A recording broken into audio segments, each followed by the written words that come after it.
listen to the Players Association throughout the process. A primary goal of the Players Association has been to increase pay for younger players. I said in Orlando, and I'll say it again, we agree and share that goal. We offered to raise the minimum salary to $700,000, an increase of $130,000 from last year. We offered to create an annual bonus pool of $30 million for our very best young players. In total, we're offering nearly a 33% raise to almost 2/3 of Major League players, and we're adding more than $100 million annually in additional compensation for this younger player group. The proposal also addressed player and fan concerns about issues like service time and competition. Baseball would, for the first time, have a draft lottery, the most aggressive lottery in professional sports. Also, for the first time ever, we agreed to an incentive system to encourage clubs to promote top prospects on opening day. We also proposed that the first and second place finishers in Rookie of the Year voting in each league would receive a full year of service no matter how long they were in the major leagues. The MLBPA asked us to make free agency more robust. For the first time ever, we agreed to eliminate draft pick compensation, a change that the MLBPA has sought for decades. On the competitive balance tax, we offered a significantly larger first-year increase than in the last two agreements, bearing in mind that the competitive balance tax is the only mechanism in our agreement that protects some semblance of a level playing field among the clubs. The international draft would have more fairly allocated talent among the clubs and reduced abuses in some international markets. We also listened to our fans. The expanded playoffs would bring the excitement of meaningful September baseball and postseason baseball to fans in more markets. While we preferred the 14-team format, when the format became a significant obstacle, we listened to the players' concerns and offered a compromise by accepting the 12-team format. Finally, we offered a procedural agreement that would allow for the timely implementation of sorely needed rules like the pitch timer and the elimination of shifts to improve the entertainment value of the game on the field. And we agreed to the universal DH. So what's next? The calendar dictates that we're not going to be able to play the first two series of the regular season, and those games are officially canceled. We're prepared to continue negotiations. We've been informed that the MLBPA is headed back to New York, meaning that no agreement is possible until at least Thursday. As such, camps could not meaningfully operate until at least March 8th, leaving only 23 days before the scheduled opening day.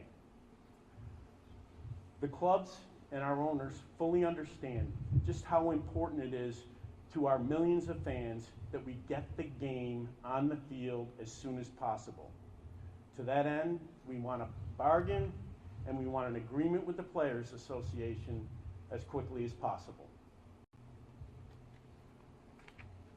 You gonna do them or not?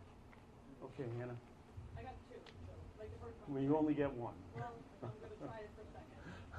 Okay, so this has been out there a little bit, this phrase, and I just wanted to be super clear. Was this your last, best, and final offer in a legal sense, or are you willing to figure out an impasse? We never used the phrase last, best, and final offer with the union. We said to them that it was our best offer prior to the deadline to cancel games. Our negotiations are deadlocked right now, but I'm not going to get into, that's different than using the legal term impasse, and I'm not going to do that. If it's not your last, best, and final offer, why would they have accepted it? If they knew they could get something better later? Yeah, look, I think that take it or leave it in a negotiation is not something that I think is usually productive. I think always at the end, there's a little wiggle room somewhere, and I think that we like to keep the idea that we're willing to go back to the table and figure out whether we can make an agreement. What do you say to the fans who say they're fed up with both sides of this and the possible loss of revenue from them not buying tickets? Ron, the only thing I can say is that from the perspective of the Commissioner's office and the clubs, we are doing our very, very best to try to reach an agreement. Unfortunately, it's not something that's solely within our control. It takes two parties to reach an agreement, and we will continue to be committed to that process. When is like a timeline? I mean, is there another session scheduled, and who goes first? The owners go to players, vice versa? All I can say, nothing's scheduled right now. And we made a proposal this afternoon. I believe, without exception, every topic, we have made the last proposal. Every single issue in the basic agreement, we have made the last proposal. You draw your own conclusion as to who ought to go next. When you guys are, weighing these offers with the owners and talking things through, how much of it all do you weigh the financial impact on people who aren't in the room, the workers at the stadiums who get affected, and obviously the fans?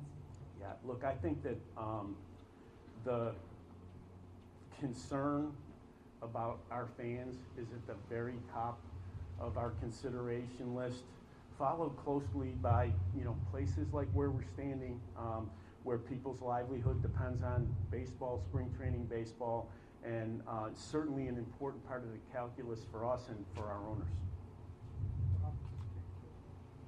Could you explain the league's position on why you say cancellation of games and why not say reschedule or at least make the whole still fit the whole season? Yeah, we have a first-time situation in terms of the loss of regular season games. We've never, since we've gone to interleague play every day, we've never canceled games. So if you think about the way that the schedule works, every single day you have an interleague series where those teams are not back together enough to make rescheduling feasible. What do you think for pay, I guess full pay and service time will I guess now be something you have to negotiate with the union players? Yeah, I think that our position is that games that are not played, players will not get paid for.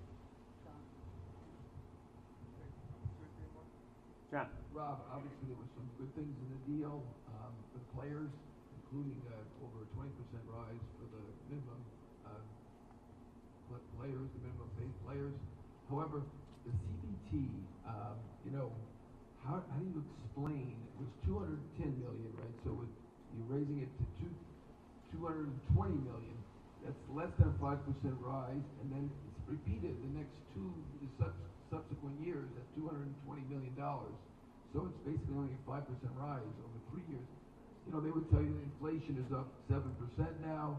Their salaries have stagnated, and obviously they wouldn't like that part of the deal. Look, how do you explain that? Well, I think that it's important to look at the pattern of increases in the CBT thresholds over the last several agreements, and I think the proposal that we made is right in line with the type of increases we've seen in the past. I think you also need to remember that the last 5 years been very difficult years from a revenue perspective for the industry given the pandemic. So this is, and last, look, we have a payroll disparity problem.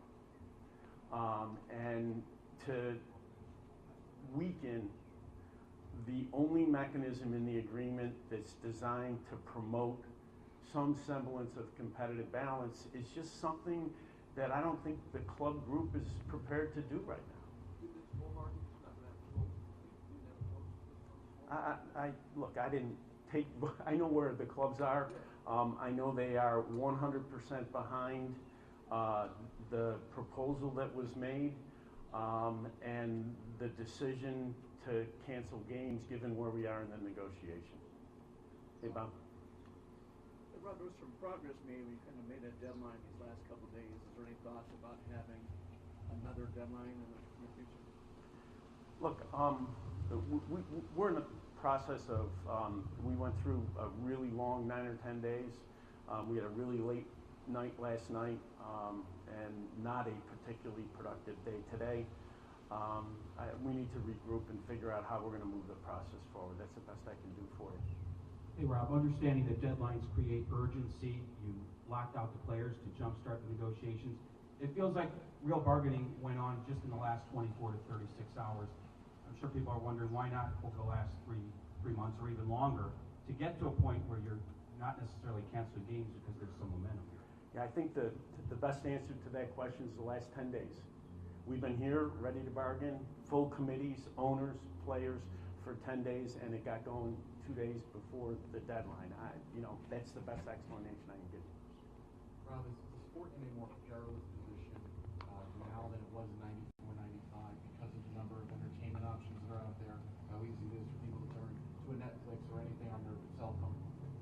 Yeah, look, the entertainment market today is different than 1994. My deepest hope is that we get an agreement quickly, we're back on the field, and we get back into that market and compete effectively. Rob, you've said many times you see yourself as a deal maker and you take pride in the previous agreements you've made. So how much do you see this outcome as reflecting on you as commissioner now? Look, the difficult thing about this, if it was solely within my ability or the ability of the clubs to get an agreement, we'd have an agreement. The tough thing about this process is it takes both parties to make an agreement. I'm really disappointed that we didn't make an agreement, and I'm really committed to doing everything possible to get one. Ken's last day on the job. You get the last question of the press conference. You've been so kind. It's sorry to see you go. Really gonna miss you.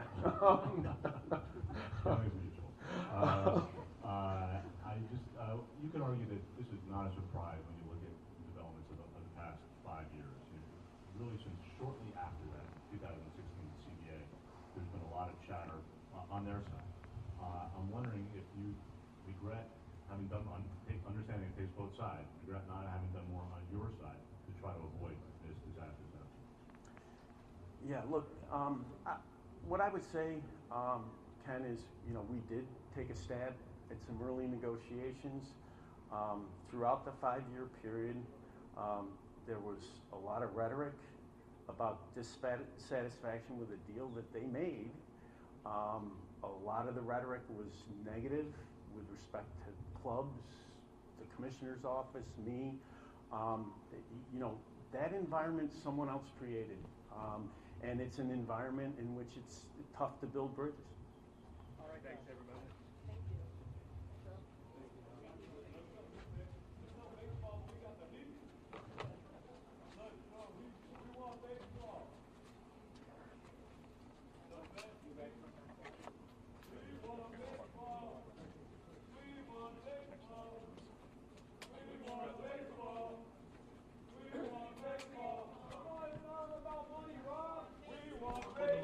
Of course.